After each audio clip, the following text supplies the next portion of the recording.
Before we deconstruct the brutal multi-billion-dollar lie that the media and the corporate boards are currently feeding the global labor market, I have exactly 3 critical questions for you to answer in the comments below. Number 1.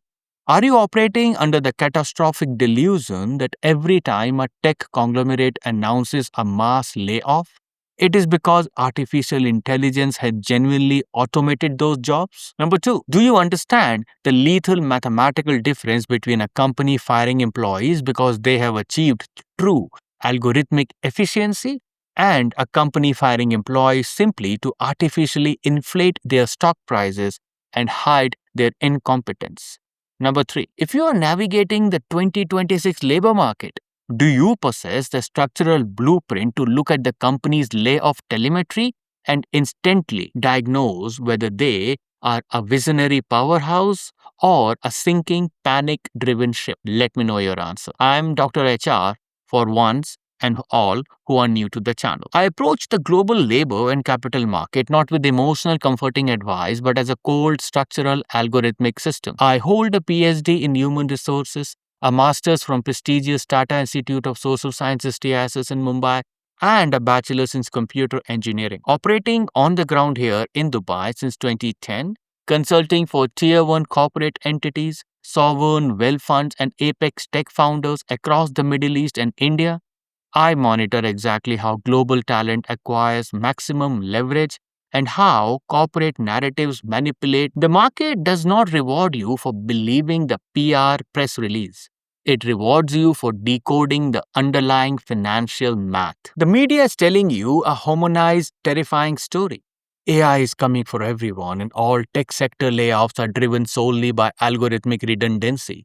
That narrative is mathematically false. It is a corporate smokescreen. A layoff is not just a reduction in a headcount, it is the loudest, most aggressive strategic signal a corporation can broadcast to a Wall Street. And in 2026, companies are weaponizing the AI transition to mask a wide variety of financial engineering and strategic pivots. We are categorizing the AI layoff into distinct, highly specific typologies. We are stripping away all the generic labels to show you exactly what is happening in the boardroom of Meta, Block, Cloudflare, and before I completely dismantle the illusion of a monolithic AI job purge, expose the exact mechanics of CapEx versus OpEx balancing, and give you the precise architectural blueprint to safeguard your career from toxic corporate strategies, hit the subscribe button and press the notification bell. I post daily videos showing you exactly how to navigate the global labor and capital market using cold, hard engineering logic. You do not want to miss these execution protocols.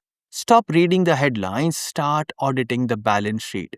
Grab a notebook, it is time to decode the layoff signals. Phase 1. The hyperscaler smokescreen, CapEx versus OpEx. We must first diagnose the massive financial engineering happening at an absolute apex of a tech food chain. We must analyze the hyperscaler layoffs.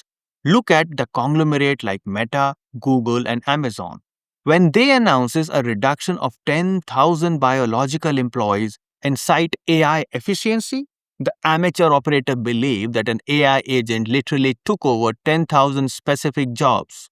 This is not what is happening. The math is purely financial. These hyperscalers are currently engaged in the most aggressive capital deployment war in the human history. They are burning hundreds of billions of dollars on physical infrastructure, buying NVIDIA GPUs, securing raw energy contracts in the Middle East, and building hyperscale data center. In financial terms, this is a massive spike in CapEx, capital expenditure. When Wall Street investors see CapEx skyrocketing, they panic. They demand a balanced ledger. The C-suite must give them a positive, immediate financial story to offset the massive long-term spending. How do you instantly appease a terrified shareholder? You violently slash your OpEx, your operating expenses. And what is the largest, most liquid OpEx on a corporate balance sheet? The human payroll. The hyperscaler is not firing 10,000 people because the AI is doing their jobs perfectly. They are firing 10,000 people to free up the cash required to buy the GPUs while spinning a narrative of AI-driven efficiency. to make the stock price surge. It is a reallocation of a capital from biological asset to silicon asset. If you're a tech worker in Bangalore or Silicon Valley, you must understand this signal. You're not being out-competed by an algorithm, you are being sacrificed to balance a macroeconomic ledger. Phase 2, the visionary restructure, the architectural pivot. Now we move to the secondary category. This is entirely different from the hyperscaler ledger balancing act. This is a visionary layoff. We see this executed by hardline ideological founders. Look at the figures like Jack Dorsey at Block. When a company executes a visionary layoff, it is a top-down, ruthless attempt to completely restructure the entire DNA of a firm around an AI-first strategy. They are looking at their legacy organizational chart filled with bloated middle management, slow-moving agile coach, and traditional project managers, and realizing that their current biological structure is fundamentally incompatible with high-velocity agentic workflow. They do not fire people because they are out of money. They fire people because they want to wipe their slate clean and rebuild the company from the ground up, assuming that every single remaining employee will act as a sovereign orchestrator of an AI swarm. I commend the systematic, uncompromising engineering logic of this approach. It is architecturally sound. However, there is a lethal blind spot in the visionary layoff: the neglect of a biological friction. Founders executing this maneuver obsess over technology but completely ignores the human change management implication.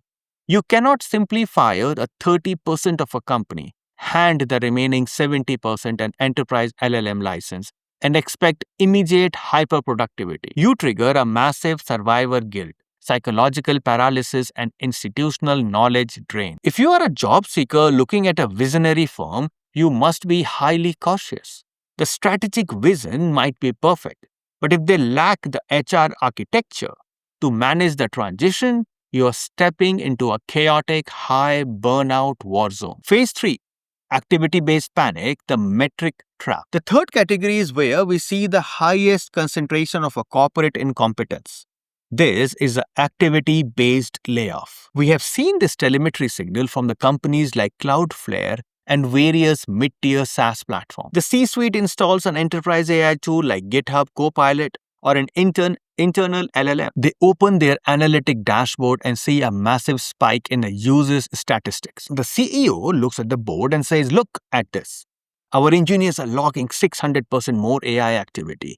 They are generating 10 times more code. Therefore, we are infinitely more productive and we can safely fire 20% of our workforce." This is a catastrophic misunderstanding of a cognitive economics. Activity does not equal output. Burning token does not equal generating alpha. Just because your engineers are chatting with an AI 600% more often does not mean they are deploying secure, revenue-generating, automatable code.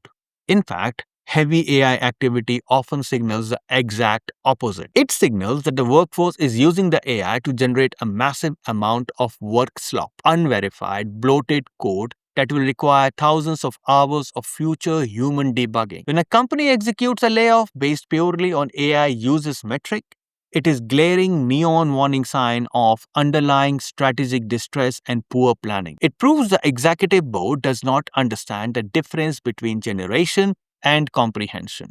They are confusing the speedometer with the steering wheel. If you are an investor or an employee, an activity-based layoff is your signal to exit the ecosystem immediately. Phase 4, hope-based layoff, the Wall Street sedative. The fourth category is the most cynical manipulation of a modern labor market. This is a hope-based layoff. We see this frequently in legacy tech companies that missed the initial innovation wave. Look at the massive restructuring signal coming from entities like Cisco or legacy telecom giant. These companies are bleeding market share. Their core legacy products are no longer growing. Their revenue is stagnating. The Wall Street analysts are preparing to downgrade their stock, which would destroy the executive compensation packages. To appease the market and delay the collapse, the CEO pulls the ultimate PR lever. They announces a massive layoff, but they explicitly brand it as an AI transformation initiative. They will tell the press, We are reducing our legacy workforce by 15% to free up the capital to aggressively pivot into artificial intelligence revolution. This is a Wall Street sedative. They have no clear data. They have no comprehensive AI strategy. They do not possess the internal engineering talent to actually build an agentic pipeline. The layoff is simply a hope lever. They are firing people to artificially improve their short term financial picture, using the magical buzzword of AI to buy themselves another 12 to 18 months of executive survival. They are selling hope to the market. If you're a high agency professional, you must learn to identify this specific corporate dialect. Restructuring of AI is a legacy company usually just means we are failing and we need an excuse. Phase 5, the fifth category, the ZIRP hangover. To complete our forensic audit, we must acknowledge the silent fifth category. It occurs in every honest macroeconomic discussion. Layoffs that are simply not about AI at all. During the zero interest rate policy, the era of 2020 to 2022, money was mathematically free. Tech companies in the US, UAE, and the massive IT service hubs of India engaged in reckless, ego-driven overhiring. They hired thousands of engineers, HR administrators, and product managers simply to hoard talent away from their competitor. Now, the interest rate has normalized. Capital has a cost. Companies must correct their historical overhiring mistakes. But no CEO wants to stand on an earning call and admit, I was a terrible capital allocator 3 years ago and I hired 5,000 people who do absolutely nothing. Instead, they execute the layoff and blame it on AI efficiency. It is a perfect corporate scapegoat. It transforms a confession of past incompetence into a declaration of future innovation. If you are operating in the Indian IT sector, you are seeing this every single day. The massive service conglomerates are freezing hiring and quietly shedding thousands of mid-level managers. They whisper about AI, but the structural truth is simply a brutal correction of a bloated zero-interest rate hangover. Phase 6. The sovereign strategy for leaders and seekers. We have diagnosed the hyperscaler CapEx maneuver, the visionary restructuring trap, the activity-based panic, the hope-based sedative, and the ZIRP hangover. The final phase is your execution blueprint. How do you weaponize this intelligence to protect your corporate division or your personal career? The playbook for corporate leaders. If you're a director, a VP, or an HR executive, you must understand that executing a layoff is a deafening strategy. You must understand that executing a layoff is a deafening strategy signal to the global market. If you're genuinely adopting AI to increase margins, you must focus entirely on outcomes, not activity. You do not measure success by how many API tokens your team burned today. You measure success by the reduction in latency and increase in deployed revenue. Furthermore, you must transition your architecture towards human-in-the-loop design. You cannot just buy an enterprise AI license and fire your junior staff. You must be willing to get deeply uncomfortable technical. You must understand how an agentic pipeline actually functions, where the hallucination risk lies, and how to train your remaining biological operators to orchestrate the swarm. If you execute an AI layoff without a biological change management protocol, your company will collapse from within. The playbook for the job seeker. If you're an apex operator navigating the 2026 job market, you must stop viewing all AI layoffs as a single terrifying trend. You must become a forensic auditor of a corporate telemetry. Do not blindly accept an offer from a company just because they are hiring after a massive AI restructuring. You must aggressively interrogate their capitalization table and their true motives. Are they a hope-based firm using AI as a PR shield for declining legacy revenue? Are they an activity-based firm that mistake software uses from actual strategic alpha? If you detect either of these signals, reject the offer immediately. They are the sign of a deep strategic instability. You will be walking onto a sinking ship. You must research whether a company possesses a clear, long-term, structurally sound AI vision before committing your biological career to their grid. Look for the firm that treat AI not as an excuse to fire people, but as a scaling engine to amplify the output of their sovereign architect. Look closely at the headline terrifying your peers today. Look at the PR statement released by the Fortune 500. The media wants you to believe the machine is replacing everyone. The reality is that the machine is simply providing the perfect camouflage for corporate financial engineering. Stop panicking over a generic label. Decode the true signal. Audit the underlying math. Align yourself with genuine architectural vision and force the global economy to pay you an absolute premium for your ability to see through the smoke. Process the data, execute the strategy, and I will see you at the top.